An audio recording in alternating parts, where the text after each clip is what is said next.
Je présente juste très brièvement l'association DLP15 qui est partenaire donc, du Ciné Citoyen. Notre association a été créée en 2003 et son objectif principal c'était les conseils de quartier et favoriser donc la démocratie locale à travers ces instances. Et avec le temps, les lecteurs, le champ d'action s'est modifié et parce qu'il est clair que nous ne pouvons pas concevoir une démocratie sans les échanges avec les habitants. Donc pour favoriser ces échanges, nous avons instauré plusieurs lignes. La première, c'est des débats thématiques qui s'intitulent « Prenez la parole avec DLP15 ». Donc le dernier a eu lieu au mois de septembre avec le maire de l'arrondissement et les têtes de liste de différentes partis comme PS et ELV pour parler de la démocratie locale. Le deuxième axe, c'est Circulivre, que vous avez peut-être certainement entendu parler, où nous mettons à la disposition des habitants des livres gratuitement pour adultes et enfants le premier samedi de chaque mois sur 6 points de l'arrondissement. Et le troisième, c'est Ciné Citoyen. Et nous avons Maurice Tinchamp dans notre association qui a plein d'initiatives, pas simplement dans le cinéma où il a une expérience professionnelle très brillante dans le 7e art, mais aussi le jardinage, mais ça, ce sera un autre moment où on évoquera. Donc, sans tarder, je vais passer la parole à Maurice. Et je tiens, avant de lui passer la parole, à remercier Christian Rouault, que nous accueillons ce soir ici, qui nous fait l'honneur d'être présent. Et à la fin de la projection, il y aura un débat, vos questions qui lui seront adressées. Et pour votre information, dans la mesure où ce débat présente un intérêt général, il va être filmé. Donc, vous êtes prévenus. Voilà. Je vous souhaite une bonne projection. Merci. Écoutez, ce soir, je suis très heureux d'accueillir mon ami Christian Rouault, que j'ai connu et rencontré pour une belle aventure, qui était donc le film que nous avons projeté la dernière fois, qui est donc Les LIP au pouvoir. Et bon, que ce soit les films que je produis ou que j'ai distribués, pour moi, c'est des aventures.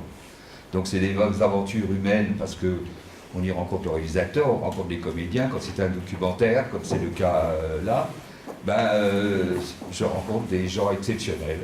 Des gens exceptionnels. Vous avez vu la dernière fois, c'était ceux des LIP. Et puis là, c'en est d'autres ce soir.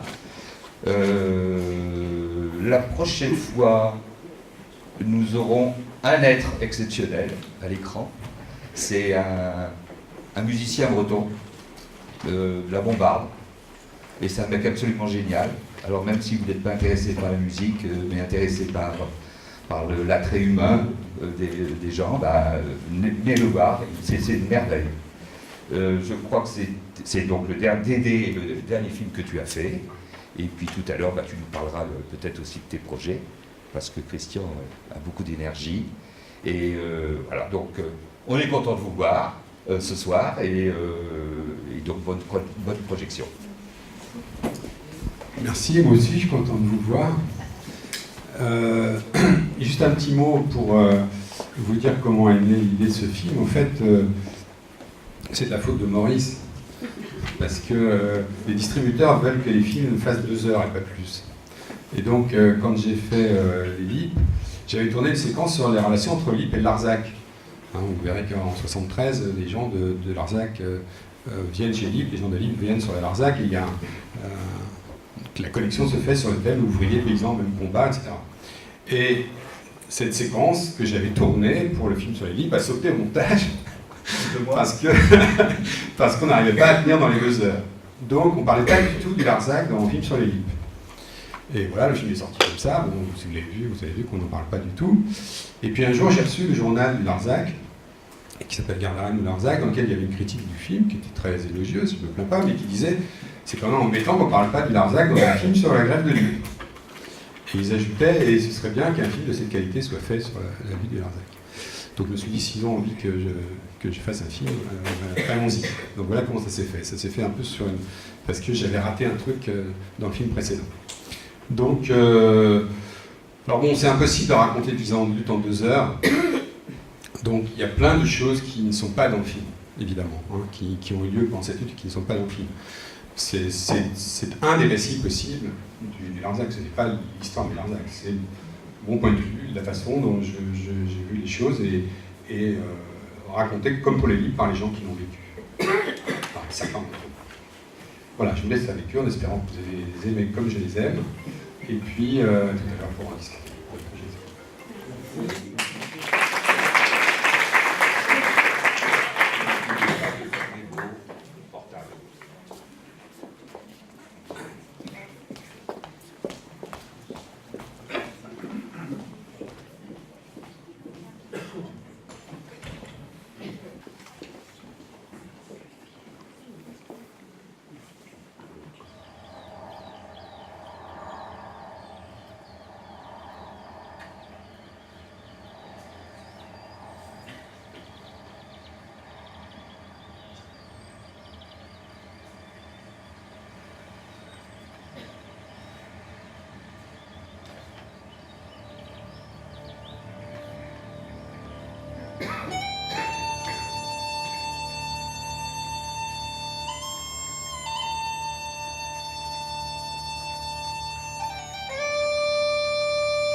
Oui, je voulais avant tout vous remercier parce que c'est un documentaire, je crois, absolument remarquable. Pour ma part, je crois que c'est la deuxième fois ou la troisième fois que je le vois. Et il est passé au Chaplin dans le 15e arrondissement l'année dernière, il y a 2 ans, je ne sais plus. Et donc chaque fois que je le revois, je redécouvre des choses nouvelles ou des aspects nouveaux. Donc vraiment, bravo à vous, alors que je ne suis pas du tout une militante révolutionnaire ou quoi que ce soit. Et c'est le genre de film qui devrait passer, évidemment, au barrage de Sivens, etc. Également à l'aéroport de Nantes et autres, en Palestine aussi, enfin bref, partout où il est absolument nécessaire d'avoir des idées pour faire avancer les choses. Voilà. C'est une véritable leçon de militantisme. Et donc je vous remercie vivement. Et continuez. Est-ce que vous avez pu filmer? Ou est-ce que vous avez un projet de filmer à Notre-Dame-des-Landes? Non, place aux jeunes. Dieu merci, il y a des gens là-bas qui font ça très bien. Alors pour ça, je ne sais pas s'il faut tout de suite rentrer dans le cœur du sujet, parce que vous nous proposez une réflexion qui est celle de l'opposition entre la légitimité et la légalité, à un moment où nous sommes avant les lois de décentralisation. C'est-à-dire que là, c'est l'État, l'armée, le ministère de la Défense, je crois qu'on en use 34 pendant le film, de Debré à Yvon-Bourges, et puis en face, un droit qui théoriquement aurait dû conduire, sans l'alternance politique, à l'expulsion par les CRS, les gendarmes, tout ce que vous voulez. Aujourd'hui, on a Notre-Dame-des-Landes un problème avec l'État, c'est vrai, mais dans notre petite histoire, parce que je trouve que cette petite vallée du Trestou, elle est mignonnette comme tout, mais elle prend une valeur tout à fait emblématique, puisque c'est le Conseil général, c'est-à-dire les compétences exercées par des pouvoirs publics locaux, qui se trouvent susciter les mêmes violences, enfin des violences comparables, disons. Et on pourrait poser la question, qu'en est-il lorsqu'on a un pouvoir central et qu'en est-il lorsqu'on a un pouvoir décentralisé? Est-ce que les choses se sont améliorées? Est-ce qu'elles ont évolué? Si oui, pourquoi? Vous voyez l'ampleur des questions que l'on pose à travers cette évolution, la lutte contre un pouvoir central et la lutte contre un pouvoir décentralisé. Voilà, des petites pistes comme ça. Merci des pistes de réponse. Il y a au moins une réponse qu'on peut faire à propos de ce que vous dites, c'est que la police reste aux mains de l'État central. Et que les provocations policières qui ont toujours existé, qu'on a vu sur la Larzac, par exemple quand Mitterrand vient, etc., continuent à fonctionner très, très bien. La fameuse manif de Nantes, là, c'était évidemment de la provocation policière. Vous savez que tous ces gens qui sont accusés après d'avoir été violents et tout ça, la moitié d'entre eux sont des flics infiltrés, il faut le savoir.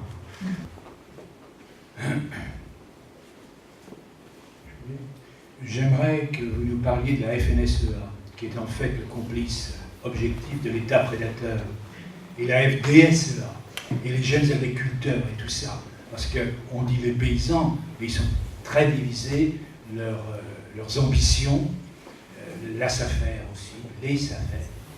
Donc là aussi, il faut peut-être gratter derrière, et ce n'est que le début des luttes, puisque Madame parlait de Trescou et de Siemens. Oui, c'est très compliqué parce que et on les voit aujourd'hui où ils vont déverser dans Paris, hein, alors que les paysans de Larzac c'était des moutons, on parlait des crottes sur le champ de Mars, tandis que là on est dans les déchets, on est dans le gaspillage alimentaire, et c'est toujours là le fameux président de la FNSEA. Le problème, c'est que la FNSEA est devenue le principal lobby en France. Enfin, les ministres, quand ils ne viennent pas directement de la FNSEA, les ministres de l'Agriculture, ce qui est arrivé, hein, Guillaume par exemple, sont en général cooptés par la FNSEA. Donc si vous voulez, c'est un empire. Et ce n'est pas seulement les syndicats, c'est aussi le crédit agricole, la mutualité sociale agricole. Enfin, c'est tout un système qui fait que quand on est embarqué là-dedans, c'est pas très facile de changer de camp aussi. Enfin, je ne dis pas ça pour atténuer la critique, hein, mais par exemple, j'ai fait un film sur la question de la pollution de l'eau en Bretagne, et les agriculteurs qui veulent changer de système, c'est très compliqué pour eux, parce qu'en général, ils sont endettés jusque-là, justement, au crédit agricole, qu'ils sont dans une logique productiviste, il faut toujours faire plus, acheter plus de machines, plus de trucs, etc., plus de cochons, etc., et que, bon, faire machine arrière, c'est souvent très compliqué, ça demande du temps, de réfléchir à comment on fait, etc. Et il faut souvent plusieurs générations entre ceux qui ont pris conscience et ceux qui vont réussir à le faire pour que ça se produise. Et puis il y a aussi les intérêts de l'industrie agroalimentaire. Enfin, la FNSEA, c'est le porte-parole de l'industrie agroalimentaire. Bonsoir. Je voudrais savoir comment vous avez procédé. Moi, je découvre ce film. Il y a de très fortes personnalités paysannes. Il est vraiment remarquable. Comment vous avez procédé pour construire votre film à partir de leur... Parce que chacun a plus ou moins une vue différente des événements. Comment vous avez travaillé sur cette mosaïque de personnalités? Si vous voulez, et comment ont-ils réagi après? D'abord votre travail et après quand vous avez projeté. Je vous remercie. Si vous voulez, j'ai procédé un peu comme pour les livres, c'est-à-dire que d'abord je ne voulais pas qu'il y ait trop de personnages, parce que je voulais qu'ils aient de l'espace pour exister. C'est-à-dire que l'idée c'est de raconter l'histoire du Larzac, mais c'est aussi de faire des portraits des gens qui ont vécu ça. Et donc il fallait qu'ils aient le temps d'apparaître à l'écran, de s'exprimer, etc. Et donc du coup l'idée c'est qu'il y a un peu deux discours parallèles dans le montage, c'est-à-dire qu'il y a le récit lui-même, qui fonctionne comme n'importe quel récit, c'est-à-dire avec une dramaturgie, du suspense, de la surprise, etc. Et en même temps, un autre récit parallèle qui est la construction des personnages. C'est-à-dire que, si vous voulez, grosso modo, quand les gens apparaissent à l'écran, il faut avancer le récit, évidemment, mais ils parlent d'eux aussi, sans le savoir, mais ils parlent d'eux. Et donc, peu à peu, on a un peu l'impression de les connaître. C'était ça mon idée. Donc, si vous voulez, voilà, j'ai fait un premier choix de personnages, et après, je suis allé les voir avec un petit magnétophone. J'ai passé une semaine sur les Larzac, et avec chacun d'eux, je les bombardais de questions pendant des journées entières, avec mon petit magnétophone, pour essayer de savoir, d'abord pour essayer moi de construire mon image de l'histoire, enfin pour me faire mon opinion. Donc une fois que j'ai eu fini cette semaine de rencontres, j'ai fait transcrire les interviews, j'avais 750 pages d'interviews. Donc c'est à partir de cette matière-là que j'ai écrit le film. Donc si vous voulez, j'ai écrit une hypothèse de film, mais après je ne savais pas ce que chacun allait dire exactement, mais enfin je savais ce que chacun était susceptible de dire. Et après, si vous voulez, comme c'est très long, de faire un film, c'est toujours très long, hein. Les livres c'était 4 ans, celui-là ça a pris 3 ans, donc il s'est passé 2 ans entre le moment où je suis allé les rencontrer la première fois et le moment où je suis venu tourner. Et donc, quand je suis venu tourner, eux ils avaient oublié ce qu'ils m'avaient dit, évidemment, 2 ans avant. Et moi j'avais passé 2 ans à ne penser qu'à ça. Donc, si vous voulez, au tournage, je suis venu rechercher les émotions que j'avais eues la première fois que je les avais rencontrées et essayer d'obtenir ce que chacun pouvait me dire. Je le savais parce qu'il me l'avait déjà dit une fois. Donc, si vous voulez, le tournage, c'était aller chercher la matière dont j'avais besoin pour construire le récit. Alors, évidemment, je fais raconter à tout le monde tout. Parce que, si vous voulez, j'avais un autre problème. Enfin, c'était la même chose pour les livres, mais c'est une histoire collective. Donc, je ne voulais pas qu'il y ait un personnage qui écrabouille les autres.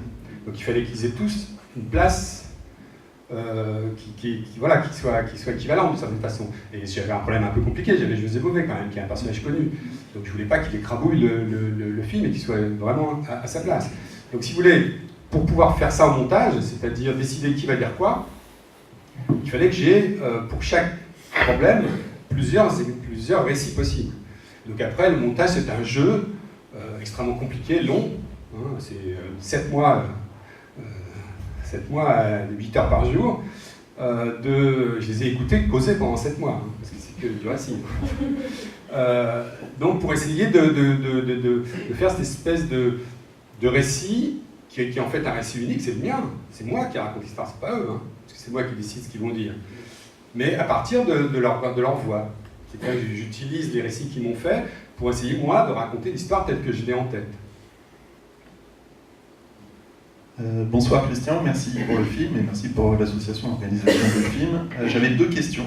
Donc la première, plus sur un côté chiffre. Donc oui, désolé, je travaille au Crédit Agricole. Bon, faux. En fait, je voulais savoir si les 103 dont on parle au début, est-ce que c'est juste une symbolique ou c'est vraiment que les 103 sont restés pendant les 10 années C'est les 2 mots généraux. Les 103 signent le fameux serment des 103. Après, évidemment, ils ne sont pas tous militants en permanence. Grosso modo, il y avait une vingtaine ou une trentaine de gens qui étaient très, très impliqués tout le temps. Et les autres, ils étaient là. C'est-à-dire qu'on savait qu'au moindre truc, on pouvait faire appel à eux, ils venaient, etc. Donc si vous voulez, il y avait le rapport qui est à peu près habituellement dans une population entre ceux qui sont extrêmement actifs et ceux qui suivent, qui sont d'accord mais qui suivent. Donc voilà, et qui viennent à un moment ou l'autre en fonction de l'implication qu'ils pensent pouvoir donner ou du temps qu'ils ont, etc. Ah bon, alors il y a aussi, si vous voulez, il y a un effet du film qui est un peu trompeur, c'est que en 2 heures, on resserre énormément. Et donc on a l'impression qu'ils sont tout le temps sur la brèche, qu'ils font que ça, etc. Bon, c'était des paysans. Donc en période d'agnelage, il n'était pas question d'aller faire des manifs. Hein. Donc si vous voulez, il y avait une durée aussi de la lutte qui faisait qu'on pouvait s'investir un moment, puis s'investir moins après, etc. Donc si vous voulez, c'était quand même relativement variable. Mais il y avait un noyau quand même qui était très stable et militant et actif. D'autant plus nécessaire que quand ils ont vu arriver l'aide, hein, ils appellent à l'aide. C'est 7 mercenaires, hein, c'est un western ce film, vous avez remarqué. Hein, bon. Et donc au lieu de voir arriver 7 mercenaires pour les aider, ils voient arriver 80 000 personnes qui sont tous des militants issus de mai 68, etc. Donc il va falloir qu'ils gèrent ça. Et ça a été très compliqué parce qu'ils n'avaient aucune expérience de ça, aucune compétence politique, ils n'étaient pas du tout des militants, etc. Donc si vous voulez, c'est ça qui est très intéressant dans cette histoire du Larzac aussi, c'est le frottement entre ces 2 forces. C'est-à-dire ces paysans qui ne veulent pas mourir et ces gens qui viennent pour les aider et qui ont tous l'idée très précise de la façon dont il faut faire les choses. En plus, on est dans la presse 68, donc ils viennent en plus faire la révolution, hein, en plus d'aider les paysans. Et puis aussi lutter contre l'armée, puisque on l'a oublié, mais il y avait le service militaire à l'époque. Hein, donc il y a toute une partie de la motivation des gens qui viennent soutenir qui est largement anti-militariste. Oui, je trouve que votre film a une grande unité pour montrer effectivement l'évolution de la conscience paysanne par rapport à cette intrusion de l'État. Donc vraiment j'ai beaucoup apprécié, j'ai beaucoup ri en même temps, et vraiment je vous remercie pour ce type de film.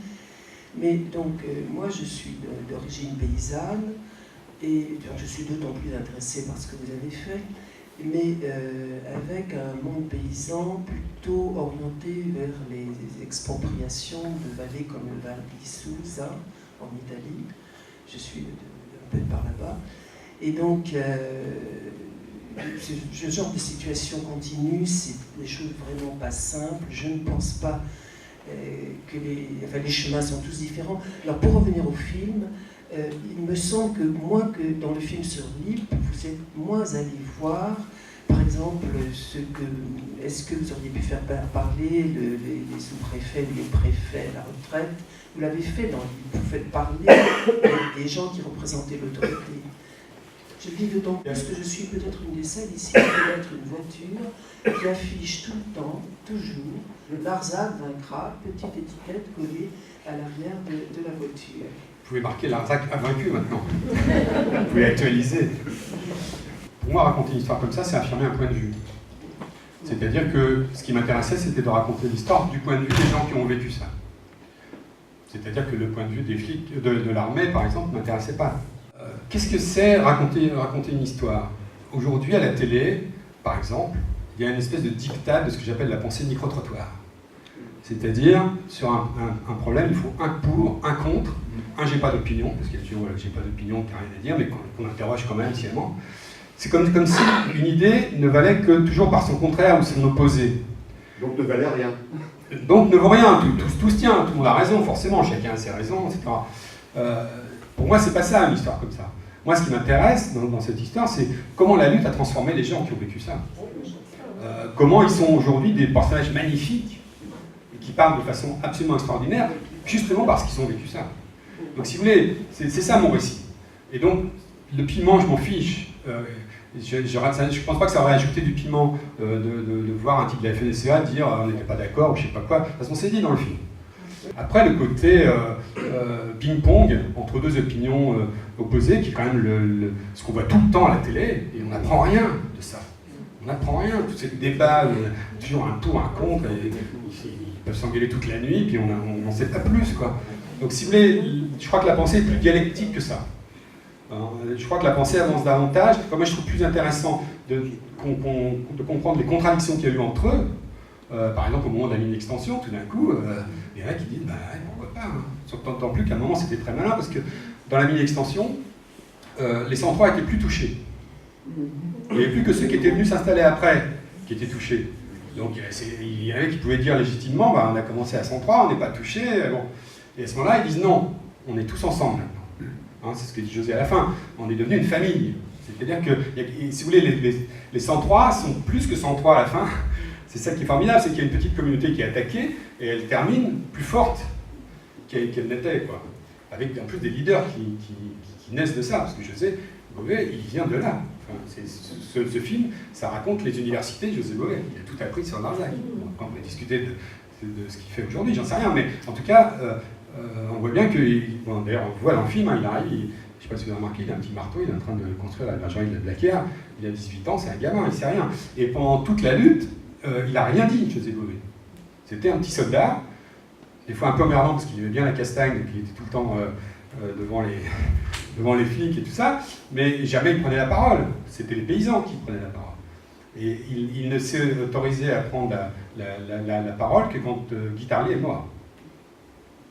En tout cas, moi, je tenais à vous dire l'immense plaisir que j'ai vu dans le film.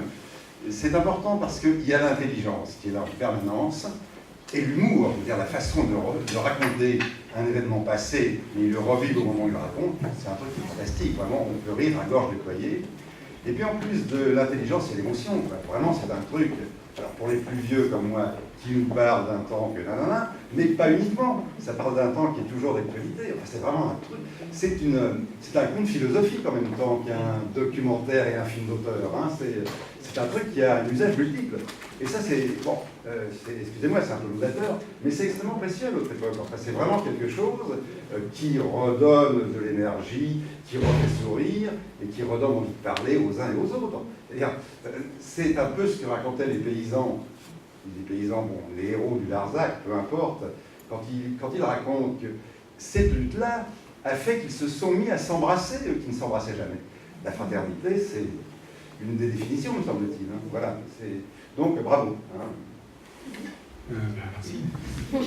Là, je voulais vous poser une petite question, là, tout à fait anecdotique, mais à un moment, Marisette explique qu'avec leurs 15 jours de prison, et pour Bové en particulier, pour José Bové en particulier, ils ont été amenés à...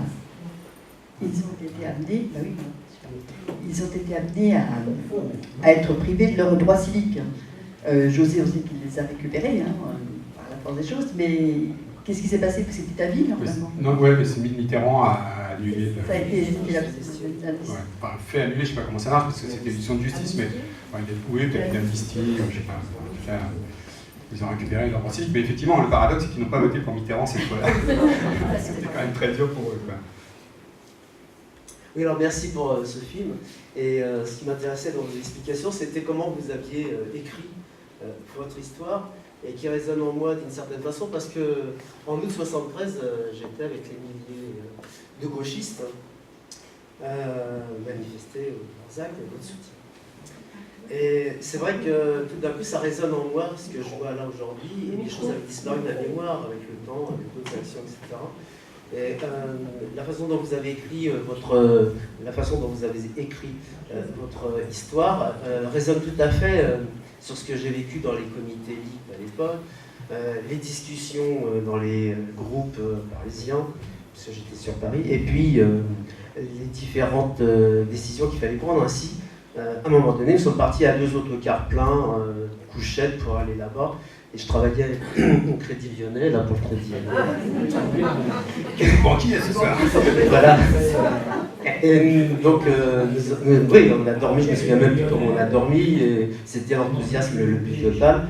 Et je ne connaissais pas du tout l'aspect côté paysan, ce que je vois avec votre film, c'est-à-dire comment les paysans ont pu nous recevoir, se demander qu'est-ce que c'est que tous ces fous qui arrivent, parce que c'était les cheveux longs, les barques à verre, enfin bon, tout. Et puis voilà. Et pour parler des mouvements qui permettent aux gens de se retrouver autrement que dans la routine du quotidien, ce qu'ont vécu, ce que vivent encore les gens du Larzac. Moi, j'ai vécu d'une façon plus courte, parce qu'à un moment donné, dans cette banque, le Crédit Lyonnais, il y a eu 2 mois et demi de grève dans nos locaux, avec des occupations des locaux. On faisait la cuisine dans la cantine, on allait chercher la bouffe au hall, on a organisé des grands meetings, des spectacles, et comme par hasard, les gens avec qui je travaillais tous les jours et on se disait à peine bonjour, le jour où cette grève arrive, tout d'un coup les gens se mettent à parler, mais à parler comme c'est pas possible, à s'exprimer, à vivre des choses et à prendre en main leur vie comme l'ont fait les gens du Larzac. C'est-à-dire qu'il y a une rupture avec la routine, il y a une rupture avec les habitudes, et tout d'un coup nous sommes libres de prendre en main les choses et de vivre un certain nombre de choses que nous mettons nous-mêmes en pratique, et c'est des moments de bonheur, de liberté totale, et je retrouve cette liberté en voyant ce film-là et l'activité de tous les gens du Larzac. Donc votre histoire, même si c'est un scénario délibéré que vous avez choisi, résonne vraiment avec ce que nous avons vécu, moi et d'autres, hein, dans des moments comme ça, et quand on était à l'IP aussi, c'était pareil. Donc merci beaucoup pour ça. Juste un petit mot sur l'organisation des journées. Pour eux, c'était tout nouveau aussi, quoi.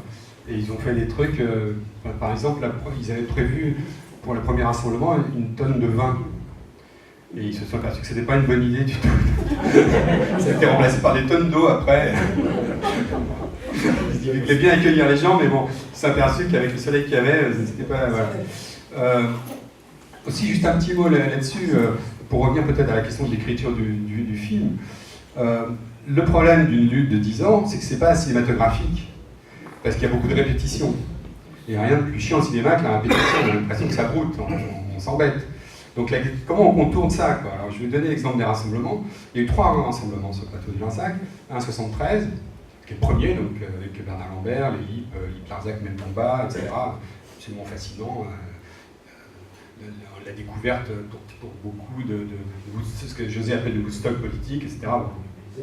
Et puis, il y a un long panoramique comme ça sur le paysage vide, pendant lequel on dit, bon, alors après cette réussite, l'année prochaine, qu'est-ce qu'on fait? Donc il se passe 1 an pendant ce tramline, ce panneau, qui était un tramline parce que j'avais une grue, et et on arrive en 74, et là, en 74, je ne raconte pas à nouveau Woodstock et tout ça, alors qu'il y avait encore plus de monde, et que c'était encore plus flamboyant, et qu'il y avait plein de musiciens, etc.